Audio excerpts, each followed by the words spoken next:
I'm Trisha Fialho, and I wrote Failing Grade for the summer 2012 issue of the Ryerson Review of Journalism. When I was a kid, I remember hearing my family discussing current events at the dinner table. I remember overhearing my teachers talking with one another about the latest headlines in the schoolyard. And I remember trying to watch the 6 o'clock news with my parents. But what I remember most is not really understanding a lot of what I heard and often being scared by the top headlines.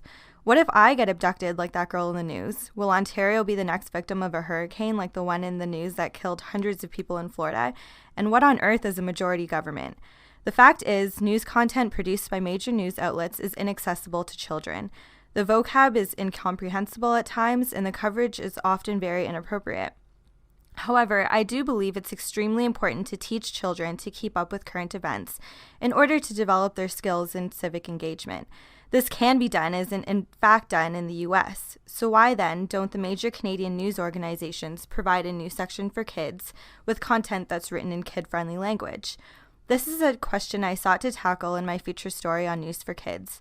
As Tony Berman, former Chief Strategic Advisor for Al Jazeera English and Chief News Editor of CBC Television put it, it's certainly in the self-interest of news organizations to figure out creative ways of engaging young people so that as they grow up, so to speak, they'll be customers of the future.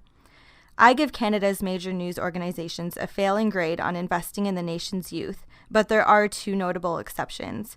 Read my feature story, Failing Grade, in the summer 2012 issue of the Ryerson Review of Journalism to find out more.